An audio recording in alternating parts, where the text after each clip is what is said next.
नमस्कार दोस्तों, स्वागत है आपका हमारे इस YouTube चैनल में। दोस्तों, जैसे कि आप देख रहे हैं इस वक्त फिर से हम एक बार छोटी सी हार्वेस्टिंग लेने आ गए हैं और हार्वेस्टिंग के माध्यम से आप लोगों के साथ में कुछ बातें हो जाएगी और साथ में ही आप लोगों के कई बार ऐसे सवाल आते हैं जिनके जवाब भी हम दे देंगे। हाल ही में हमने आपको कीटनाशक के बारे में बताया है। आपने जरूर उस कीटनाशक का अपने पौधों में इस्तेमाल किया होगा और आप देखिएगा कि पौधों को उससे बिल्कुल फ़ायदा होता है। साथ ही एक चीज़ ये भी बोलना चाहूँगी कि हमने हाल ही में आपको एक खाद भी बताई है।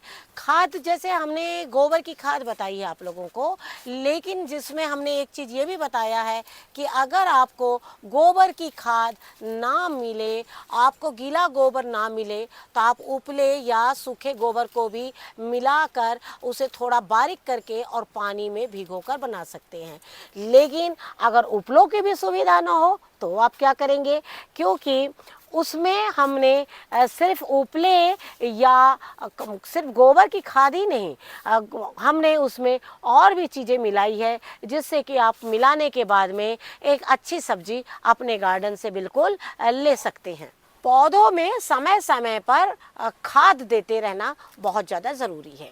कई बार ऐसा भी होता है कि हम सोचते हैं कि हम अपने कंटेनर्स में इतनी खाद डालते हैं, आए दिन हम आप लोगों को नई नई खाद बताते हैं।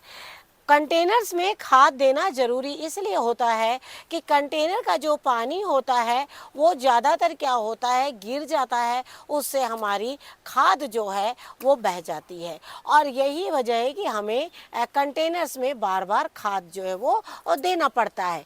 यही अगर हमारी ज़मीन होगी तो हमें खाद जो है वो बार बार नहीं देना पड़ेगा, क्योंकि ज़मीन का पानी ज़मीन में ही रहेगा।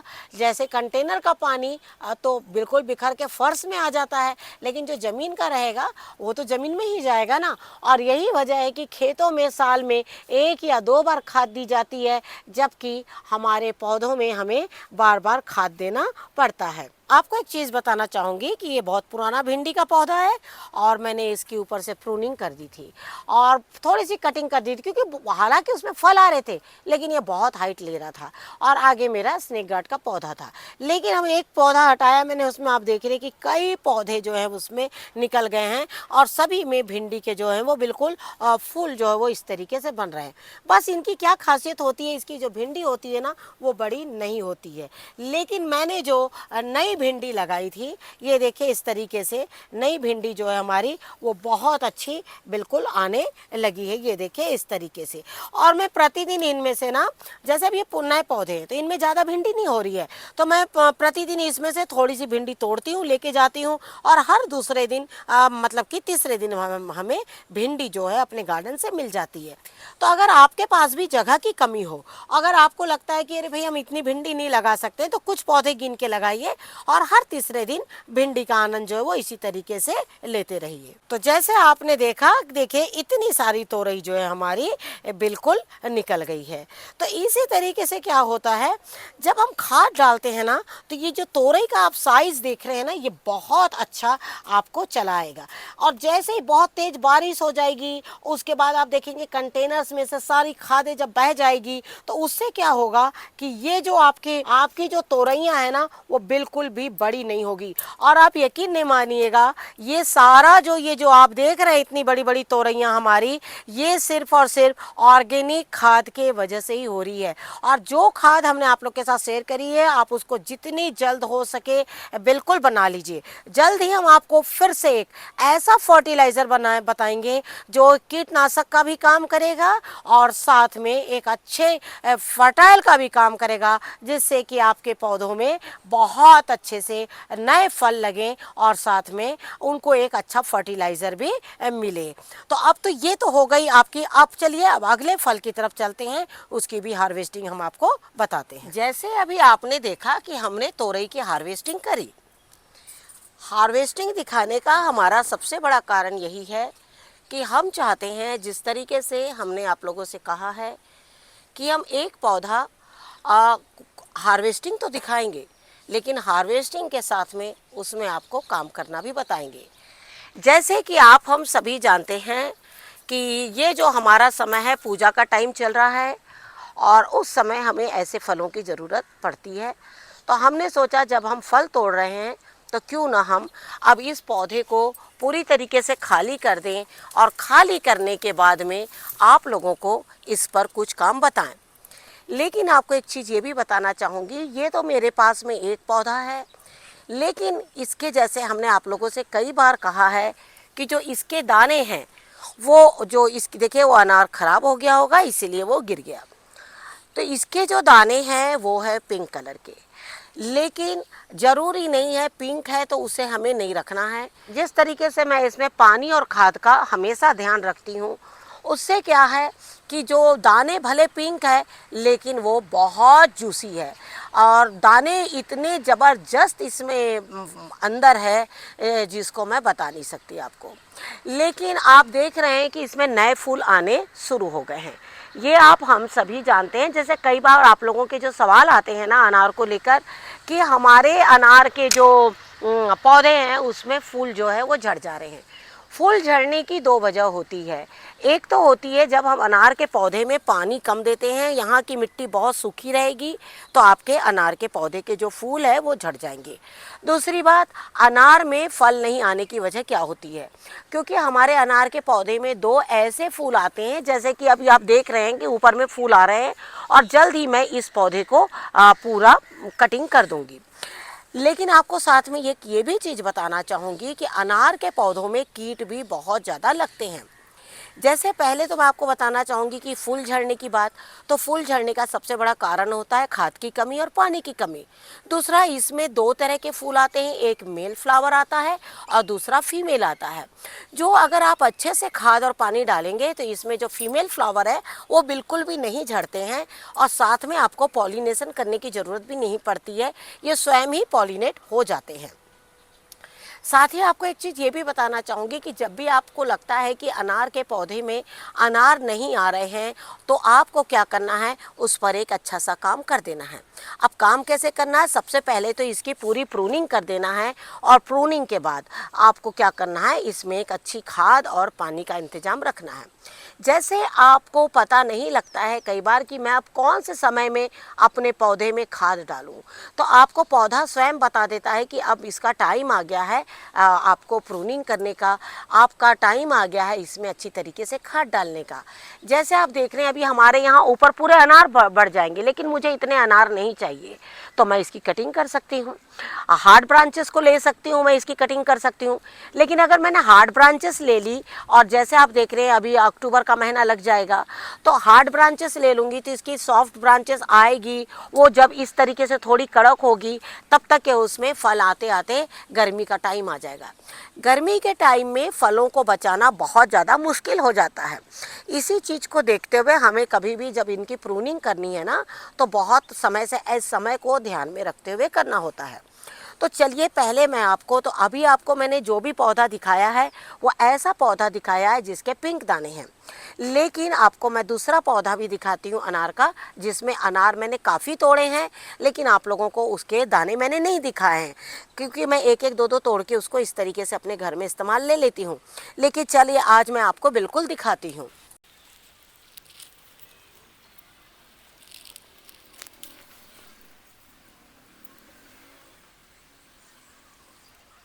तो जैसे अभी आपने देखा कि मैंने आपको एक ऐसा अनार दिखाया जिसके दाने पिंक है। पिंक को देखकर आप कभी भी ये ना सोचे कि मैं उसे फेंक दूं, क्योंकि आपको अनार तो अनार ही है। लेकिन जैसे मैंने आपको ये अनार के बारे में कभी नहीं दिखाया, लेकिन ये अनार को मैं पूरा तो नहीं तोड़ूंगी। जैसे आप सभी जानते हैं कि मैं फलों को बहुत कम काटती हूँ टेरेस पर। आप ध्यान से देखिएगा, इसके दाने जो है बिल्कुल लाल हैं, ये देखिए इस तरीके से आप देख रहे हैं। तो मैं इसे तोड़ जरूर लेती हूँ, लेकिन आप देखिएगा मैं थोड़ा सा ही बिल्कुल निकाल के दिखाती हूँ। हालांकि ये अनार की मैंने कभी बहुत ज़्यादा सेवा नहीं करी है, काफ़ी दिनों बाद रिपोर्टिंग के बाद मैंने इस पर कोई भी बिल्कुल ध्यान नहीं दिया है। और ये देखिए पूरा लाल है ये दाने, देखिए। तो जब आपके सवाल आते हैं कि अनार के दानों को लाल कैसे करना है, तो आपको एक चीज़ बताना चाहूँगी। अनार इसी तरह से क्वालिटी के आते हैं, एक में लाल दाने होते हैं और एक में बिल्कुल पिंक कलर के दाने होते हैं। रह गई बात मिठास की, तो मिठास आपको दोनों में भी मिलेगी। तो इस तरीके से ये देखिए मैंने आपको दिखाने के लिए इस तरीके से अनार को छील दिया है। और ये जो अनार है आपको बताना चाहूँगी, ये भी देख लीजिए, कभी मैंने दिखाया नहीं आप लोग को। तो ये देखिए हल्के इस तरीके के दाने हैं, ये बिल्कुल पिंक, लेकिन आप देख रहे हैं कि दाने काफ़ी अच्छे चमकदार और काफ़ी जूसी दाने हैं ये, ठीक है ना। तो इस तरीके से तो जो भी अनार आपको मिल रहे हैं उसको रखिए। जब आपको अच्छा पौधा मिल जाए, अगर आपको लगता है कि आपके टेरेस पे इतनी जगह नहीं है और आपको लाल ही अनार के दाने चाहिए तो आप उसको चेंज कर सकते हैं। लेकिन इस वक्त मैं आपको बता रही हूँ इस पर काम करना। जैसे आपको मैंने अभी दिखाया है कि अनार के पौधे में फल आना शुरू हो गए हैं। हम सिर्फ आप लोग को इतना बताना चाहते हैं कि पौधे ही आपको बता देंगे कि आप हम पर अब काम करना शुरू करिए। जैसे कि मेरे पुराने पौधे ने फूल लाना शुरू कर दिया है, उस पर हमने आप लोगों के कई वीडियो ऐसे शेयर किए हैं जिसको देखकर आप काम कर सकते हैं। लेकिन कई बार ऐसा होता हमारे पास पौधे होते हैं काम करने के, तो हम आप लोग को तक वीडियो शेयर कर देते हैं। लेकिन कई बार ऐसा होता है पौधों पर हमने काम कर दिया है ना, उसके बाद आप लोग को सिर्फ वर्बली बता सकते हैं। आप पुराने वीडियो के माध्यम से हमारे वीडियो देख सकते हैं। साथ ही आपको एक चीज़ बताना चाहूँगी कि हमने आप लोगों से ये कहा था कि जो भी बड़े फलों के कंटेनर है या सब्जियों के कंटेनर है, आप उसमें क्या करिए, जगह जगह पर बिल्कुल सरसों के दाने छिड़ दीजिए। और ये देखिए सरसों सारी आप देख रहे हैं ना किस तरीके से इसमें हो गई है। कुछ तो हमने इसमें से निकाली है और कुछ हमने फिर इसी में छोड़ दी, क्योंकि सरसों हमने पूरी टेरेस में ही जगह जगह पर डाल दिया था और उसको देखते हुए हमारे पास सरसों जो है बहुत ज़्यादा हो गई थी। सरसों डालने के बहुत फ़ायदे होते हैं। आपको एक तो मिट्टी बहुत अच्छी हो जाती है, साथ में कोई भी ऐसे कीट जो आपके मिट्टी में है जो आपके पौधे के लिए हानिकारक है, तो वो क्या होता है सरसों के पौधे से भी दूर हो जाते हैं। और यही वजह है कि ऑर्गेनिक पद्धति में जब भी हमें काम करना है तो इन सब चीज़ों को ध्यान में रखते हुए काम करना है। आप इस वक्त देख रहे हैं कि हमारे अनार के पौधे की मिट्टी काफ़ी अच्छी गीली बनी हुई है। आपको भी अनार के पौधे की मिट्टी इसी तरीके से रखना है। कभी भी जब भी आपको किसी भी पौधे के बारे में ये बताया जाता है कि इस पौधे को ज़्यादा पानी नहीं देना है, उस समय आपको एक चीज़ बताना चाहूँगी, एक बात का हमेशा ध्यान रखिए, पौधे को दलदला नहीं करना। जैसे बारिश के दिनों में पानी जम जाता है ना, उस टाइप का नहीं होना चाहिए। बाकी अनार के पौधे में इस तरह की मिट्टी आप बिल्कुल बना सकते हैं। जिनके पास अभी अनार के पौधे अच्छे हो रहे हैं, ड्रम में जगह है, तो आप क्या करिए उसकी मिट्टी में ना कुछ ऐसा काम करिए जिससे कि मिट्टी हमेशा नमी बनी रहे और ढीली बनी रहे। जैसे हम सभी जानते हैं, हम तो ज़्यादातर सरसों का इस्तेमाल करते हैं। मतलब इन दिनों में मैं ज़्यादातर सरसों की ही सागों का इस्तेमाल करती हूँ। जब हम उसकी मिट्टी को, जब हम पौधे को निकालते हैं तो आप देखिएगा मिट्टी अपने आप थोड़ी सी ढीली हो जाती है। और ये देखिए इस तरीके से, और जहाँ जहाँ हमारी सरसों लगी हुई है ना, उनको भी मैं इसी तरह आज इसमें दबाती हुई चली जाऊंगी। आगे आप देखिएगा कि मैं अनार के पौधे में किस तरीके से काम कर रही हूँ। आप भी इसी तरीके से अनार के पौधे पे काम करिएगा। आपको एक चीज़ बताना चाहेंगे कि हम ज़्यादातर पौधों के बारे में आप लोगों तक वीडियो शेयर कर रहे हैं, चाहे वो सब्जी का हो चाहे वो फल का हो।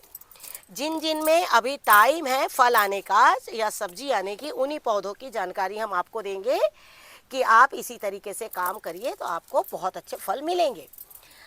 साथ ही आप देख रहे हैं कि इसमें कड़ी पत्ता है जो मैं नहीं रखना चाहूँगी, क्योंकि ये कड़ी पत्ता, ये ड्रम है तो बहुत बड़ा हो जाएगा और बाद में उसे संभालना मुश्किल हो जाएगा। साथ ही आपको एक चीज़ और ये भी बताना चाहूँगी मैं, ये जो यहाँ से जितनी भी लताएं निकलती है आपके अनार की, आप इनको बिल्कुल यहाँ से समय समय पर बिल्कुल निकाल दीजिए और निकाल कर बिल्कुल हटा दीजिए। क्यों हटाना है ये भी हम आपको बता रहे हैं। हाँ, जहाँ अभी आपने अपने पौधों में सरसों लगाई होगी वहाँ आप इतनी सरसों तो खाने में नहीं आती है। और शुरू में जब आप इनके पत्ते खा लेते हैं, बाद में जब एक समय ऐसा आ जाता है जब सरसों में ना इस तरीके के फूल बनने लग जाते हैं ना, तो फिर सरसों का स्वाद थोड़ा कड़ू हो जाता है।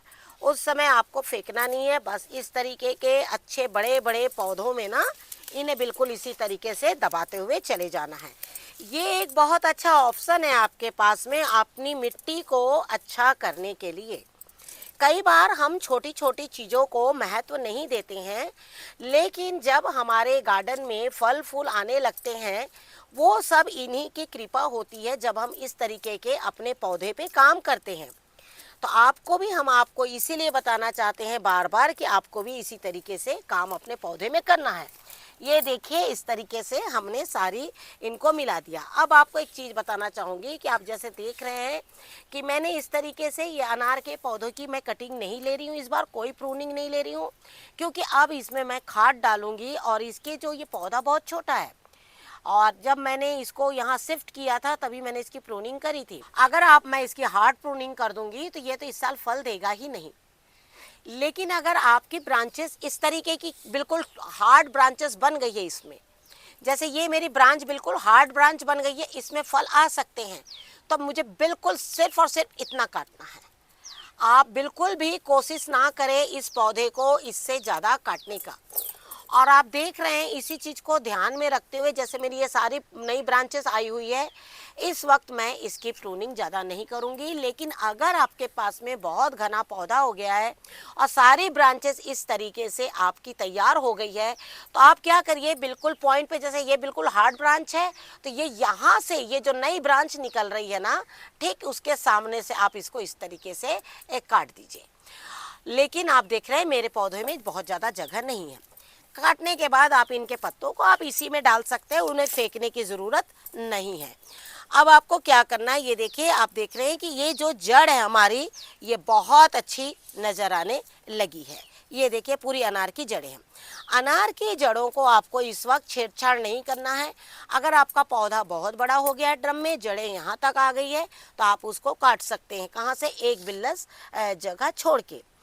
लेकिन अगर एक बिल्लस, अब आपके पौधे में कितना, ड्रम में कितनी जगह, जैसे यहाँ एक बिल्लस है, यहाँ से मैं 4 उंगल यहाँ की जड़ें काटूंगी, यहाँ से इतना छोड़ के यहाँ की जड़ें काटूंगी, बाकी उसमें उसी तरीके से छोड़ दूंगी। लेकिन इस वक्त इस पौधे में बहुत ज़्यादा जड़ें नहीं हैं। साथ ही हमने आपसे एक चीज़ और ये बताया कि आपको यहाँ से डालें क्यों काटनी है। आपका पौधा 2 तरीके का मिलता है, एक एयर लेयरिंग वाला मिलता है, एक ग्राफ्टेड पौधा मिलता है। ग्राफ्टेड पौधे में जब नीचे से डालें आ जाती है तो उसमें क्या होता है, फल आना बंद हो जाता है। और यही वजह है कि जो ग्राफ्टेड पौधे होते हैं, जहां आपको दिखता है कि यहाँ से ग्राफ्ट किया हुआ है, एक डाली अंदर डाली हुई है, तो उसमें क्या करना होता है आपको कि आपको यहाँ से जो साइड ब्रांचेस निकलती है ना, उसको बिल्कुल काट देना है। जो एयर लेयरिंग वाले पौधे वो आपको नज़र नहीं आते इस तरह से ब्रांचेस में, क्योंकि वो जड़ों से तैयार होते हैं, और जड़ों से तैयार होने के बाद उसको मिट्टी में लगा दिया जाता है। तो उसमें अगर साइड ब्रांचेस आती है तो उसमें फल भी बहुत अच्छे आते हैं, और आराम से आप उसके फलों को ले भी सकते हैं। तो जैसे आपको मैं बताना चाहूँगी, इस तरीके से आपने पूरी मिट्टी को बिल्कुल कोड़ लिया है। अब ये जो डाल निकल रही है, अगर आप चाहते हैं कि ये थोड़ी ऊँची जाए, तो आपको क्या करना है, यहाँ से सारी डालों को इस तरीके से बिल्कुल निकाल लेना है, और बिल्कुल इस तरीके से निकालिए इसको। ये देखिए, क्योंकि इस तरीके से जो छोटी छोटी डालें हैं ना, उसको आप बिल्कुल निकाल दीजिए, जिससे कि नीचे जो है वो थोड़ा स्पेस बना रहे, क्योंकि अनार का पौधा बहुत नीचे घना हो जाता है। फिर उसके बाद में क्या होता है, कई बार आप पौधे को ध्यान नहीं दे पाते मिट्टी के ऊपर में। तो इस तरीके से हमने निकाल दिया। अब आपको बता रहे हैं इसमें खाद आपको कैसे डालना है। एक के बाद एक हम खाद बता रहे हैं आपको, आप इसी तरीके से खाद डालिएगा। और अगर आपको इसमें कुछ भी ना समझ में आए तो एक बार आप हमसे ज़रूर पूछ लीजिएगा। लेकिन आप देखिएगा, ये जो मैं काम कर रही हूँ ना, आपको देखिएगा, आपको इसको, इस पौधे को, जब हमने बड़े पौधे पे काम किया था पहली बार, उसके बाद आपने उतना ध्यान ना दिया हो, तो हम आपसे यही कहना चाहेंगे कि इस बार आप ध्यान दीजिएगा, जिससे कि आगे आने वाले समय में अनार बहुत अच्छे से आए। क्योंकि आप सभी जानते हैं अनार बहुत लंबा टाइम लेता है पौधे में तैयार होने के लिए।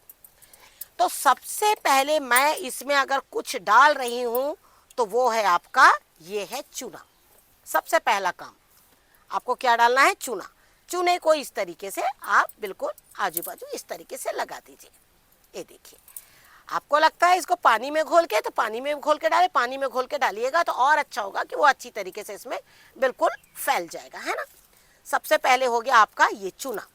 अगली चीज़ है आपकी आयरन। आयरन में आप चाहे किल ले लीजिए, चाहे कोई भी पुराना आयरन का टुकड़ा, आयरन पाउडर भी आपको मिलता है।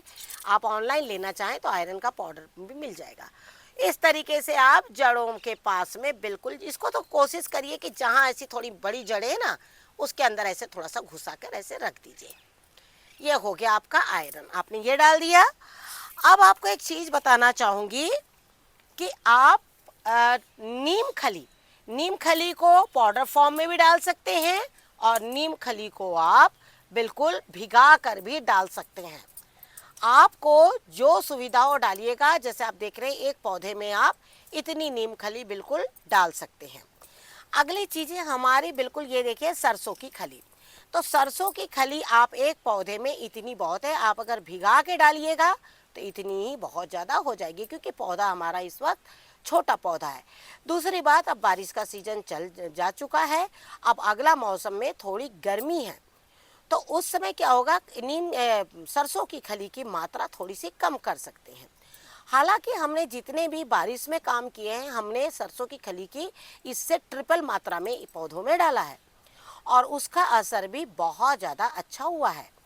हालांकि उसमें कोई फंगस नहीं, कुछ नहीं लगा है, सारे पौधे हमारे काफ़ी अच्छे तैयार हुए हैं। लेकिन अब जो मौसम है, दिन के टाइम में बहुत तेज़ धूप होती है, उसको ध्यान में रखते हुए अब आपको लिक्विड फॉर्म में सरसों खली को डालना है, क्योंकि इस वक्त हम नया कंटेनर तैयार नहीं कर रहे हैं, पुराने पौधे के ऊपर में काम कर रहे हैं। जब हम नया कंटेनर तैयार करते हैं, नया कंटेनर का मतलब ये पूरी मिट्टी हम पूरी निकाल के जब नई मिट्टी तैयार करते हैं तब का प्रोसेस अलग होता है, और जब हम सिर्फ इतनी सी जड़ों में काम कर रहे हैं तो वो प्रोसेस थोड़ा सा अलग होता है। तो इस तरीके से आपने देखा कि हमने ये खली डाल दी। अब आपको अगला क्या करना है, कुछ पत्ते, अगर आपके पास पत्ते हैं तो डालिए, और नहीं है तो ऐसा कंपलसरी नहीं है कि आपको पत्ते डालना ही है। मेरे पास कुछ पत्ते थे तो मैंने सोचा इसमें मैं बिल्कुल डाल देती हूँ, क्योंकि आज मेरे पास मिट्टी थोड़ा कम, इसमें देखिए चींटी आ गई, पर ये चींटियाँ जो है वो निकल जाएगी। तो इस तरीके से मैंने जो है कुछ पत्ते डाल दिए। अब पत्ते डालने के बाद आपको मैं बताना चाहूँगी, यहीं की जो मिट्टी मैंने गोड़ाई करी है, यही मिट्टी से थोड़ा सा पत्तों को दबा देती हूँ।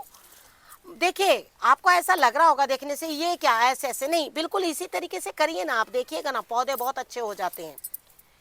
क्योंकि थोड़ा 1 बाय 1 करके आपको थोड़ा सा काम करना होगा। कभी ये मत सोचिएगा कि हम ऐसे ही डाल देते वैसे ही डाल देते तो भी हो जाता था, नहीं, हम बोलते हैं लेकिन बाद में वो नहीं होते, क्योंकि हमने आपसे क्या कहा, कंटेनर और खेत दोनों में फ़र्क होता है।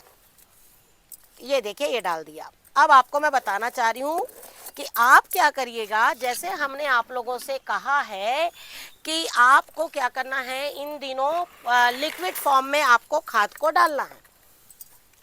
तो ये देखिए इस तरीके से आपको लिक्विड खाद डालना है। लिक्विड खाद कैसे है, ये है, इसमें हमारी 3 चीज़ मिली हुई है। 3 चीज़ में क्या है, इसमें सरसों की खली है, गोबर की खाद है और नीम की खली है। आपको क्या करना है, अगर आपके पास में गोबर की पुरानी खाद होनी चाहिए, गोबर की नई खाद नहीं होनी चाहिए। पुरानी खाद को आप डाल के बकेट में रख दीजिए, आप अलग अलग भी भिगा सकते हैं, आप एक साथ भी तीनों को भिगो सकते हैं। नीम की खली को डाल दीजिए, गोबर की खाद डाल दीजिए, साथ में सरसों, और ये तीनों खाद को आप 3 दिन के लिए बिल्कुल भिगा दीजिए। 3 दिन के लिए जब ये खाद भीग जाएगी, उसके बाद में क्वांटिटी हमने आपको बता दी, आपको उतना उतना भिगाना है, और उसके बाद में इस तरीके से आप इसमें ये देखिए डाल दीजिए। अब आपने देखा जो हमने चूना डाला था ना, वो अपने आप इसमें बिल्कुल अच्छी तरीके से पैस जाएगा। ये देखिए, तो आपको क्या करना है, आप जितनी क्वांटिटी बताई हमने, आप उतना ही भिगाइएगा, और उससे ज़्यादा एक पौधे के लिए नहीं भिगाइएगा। इस तरीके से हमने इस पे काम कर लिया। अब अगर आपको लगता है कि आपके ड्रम में मिट्टी की ज़रूरत है, तो आप ये देखिए इस तरीके से हम थोड़ी सी मिट्टी डाल दीजिए। खाद जो है वो अंदर हो जाएगी, धूप के इसमें नहीं आएगी, क्योंकि सीधा धूप पड़ रही है। अभी हम तो काफ़ी धूप में ही काम कर रहे हैं आज। तो ये देखिए इस तरह, धूप हो चाहे ना हो, इस तरीके से मिट्टी डालिएगा ना, बहुत फ़ायदा होता है पौधे को। मतलब आप अपने पौधे पे काम करेंगे और आप थोड़े दिन में ही देखिएगा कि आपके पौधे ना मानो बिल्कुल बात करने के लिए तैयार है, कि वो बिल्कुल अच्छे हो गए हैं। तो इस तरीके से आपको काम करना। तो ये हो गया आपके पौधे में काम। अब बात आई कि इसके पत्तों में क्या छिड़काव जरूरी है। अभी तो हमने इसके जड़ों में काम किया, जड़ों में काम करने से अब मिट्टी में आपके फंगस नहीं लगेगा। फंगस क्यों नहीं लगेगा आपको बताती हूँ। आप क्या करते हैं, जब फंगस के लिए ट्राइकोडर्मा का यूज़ करते हैं, हम ज़्यादातर फंगस के लिए नीम खली तो डालते ही हैं, जिससे कि कोई कीट ना लगे। साथ में हम चूना डालते हैं। चूना भी एक बहुत अच्छा ऑप्शन है पौधों को अच्छा करने के लिए। तो इस तरीके से आपको क्या करना है, पौधों की देखभाल करना है। लेकिन आपको साथ ही बताना चाहूँगी, ये तो हो गया मिट्टी में काम, जिससे कि पौधा तेज़ी से बढ़ेगा। लेकिन इन पौधों में इन दिनों यही महीना है जब इसकी डाल में एक कीट पाया जाता है जो बिल्कुल वुडी कीट होता है। वुडी कीट का मतलब उसका कलर जो होता है ना, बिल्कुल इसी कलर का रहेगा और उसमें छोटे छोटे पाँव बने रहते हैं। जैसे कम्मल कीड़ा होता है ना, वैसा होता है, बस उसमें उतने फर नहीं होते हैं और वो इसमें बिल्कुल चिपके हुए रहते हैं और अनार के पौधे को पूरा नुकसान कर देते हैं। तो आपको क्या करना है, समय समय पर इसमें छिड़काव कर देना है। अभी हम आपको हाल ही में हमने आपको छिड़काव बताया है लहसुन का, वही छिड़काव हम इसको आज शाम को करेंगे। इस वक्त काफ़ी धूप है तो मैं धूप में छिड़काव नहीं करती हूँ, तो शाम को आज मैं इसमें छिड़काव जो है वो बिल्कुल कर दूंगी। और प्रूनिंग के लिए भी आपको मैंने अच्छी तरीके से बता दिया। आयरन और चूने दोनों का इस्तेमाल इसमें बिल्कुल कंपलसरी है, जो आपको करना ही है। आपके पास कोई पुराना लोहा नहीं होगा तो पुरानी कील होगी, कील डाल दीजिए आप। पुरानी कील नहीं है तो कोई बात नहीं, आप थोड़ा सा मार्केट से लाके और फिर इसमें 1-2 किलो को बिल्कुल डाल सकते हैं। तो इस तरीके से आपको एक अनार के पौधे पे काम करना है। तो जैसे हमने आपसे कहा कि हमारे पास ये जो अनार है ये दोनों क्वालिटी के हैं और मैंने दोनों को भी बिल्कुल रखा है। और साथ ही आपको एक चीज़ बताना चाहूँगी, आप देख ही रहे कि किस तरीके से हमने तोरई बड़ी बड़ी निकाली हैं। तो आपको सिर्फ यही बोलना चाहूँगी कि जितने भी आपको वीडियो में शेयर कर रही हूँ ये सारी होम मेड ऑर्गेनिक खाद है। सारी होम मेड ऑर्गेनिक खाद होने के वजह से आपके पौधों के जड़ों में नुकसान कभी भी नहीं होगा। साथ ही आपको एक चीज़ बताना चाहूँगी, सबसे ज़्यादा शिकायतें अगर ठंड में आएगी तो वो आएगी नेमाटोड को लेकर। तो नेमाटोड कब होगा आपके पौधे में, जब आपके मिट्टी में वो पोषक तत्व नहीं होंगे जिससे कि आपकी मिट्टी वो उस बीमारी को सह सके। तो आपको क्या करना है, मिट्टी पर जितना हो सके काम करना। अभी आप इतना काम करिए, अगला काम हम फिर बताएंगे जब इसमें फल आ जाएंगे। तो अभी आप इतना काम करिए, क्योंकि देखिए फल, देखिए मैंने खाद पर काम किया, मैंने पौधे पर काम किया है। मैं आपको ये नहीं बोल रही कि अगले 10 दिन में मेरे पौधे में फल आएंगे, हो सकता है ना भी आए। इसके बारे में तो हमारा काम है सिर्फ काम करना। जब आ जाएंगे हम आपको दिखाएंगे, आप भी काम करिए। अगर आ जाते हैं तो बहुत अच्छी बात है, और नहीं आते हैं तो फिर हमें उसका इंतजार करना होगा। क्योंकि अगर एक पेड़ है, हमने उस पर काम किया है, तो स्वाभाविक है अगर पेड़ है तो फल जरूर देगा। ये सब चीज़ों का आपको ध्यान देना है। नर्वस बिल्कुल नहीं होना है कि मेरे पौधे ने मुझे फल नहीं दिया है। जब उसका समय आएगा वो फल ज़रूर देगा। आशा करती हूँ जिस तरीके मैंने छोटा सा आपको काम बताया अनार के पौधे में कि किस तरीके से आप अनार के पौधे में काम करिए, इसी तरीके से आप अनार के पौधे में काम करिए। आप देखिएगा आपका पौधा बहुत अच्छा हो जाएगा। और आपको एक चीज़ बताना चाहूँगी कि जल्द ही मैं, जैसे ही मेरे पास मिट्टी आ जाएगी तो इस मिट्टी को मैं इसको यहाँ तक कवर करूँगी। अभी पूरा यहाँ तक मैं कवर करूँगी। आज मेरे पास मिट्टी ज़्यादा नहीं है इसलिए हमने आपको इतनी ही मिट्टी दिखाई है, लेकिन मैं इसे यहाँ तक कवर करूँगी जिससे कि इसकी जड़ें जो हैं वो यहाँ तक के बिल्कुल ये पैक रहे।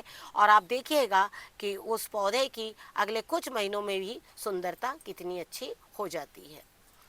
तो आशा करती हूँ आपको आज का ये वीडियो ज़रूर पसंद आएगा। वीडियो पसंद आए तो उसे लाइक और शेयर ज़रूर कीजिए। और अगर मैंने आपको कुछ अच्छा बताया है जिससे आपके पौधे में इसका फ़ायदा हो रहा है तो मुझे हाइप ज़रूर कीजिए। Thank you very much. नमस्कार, जय हिंद, जय भारत।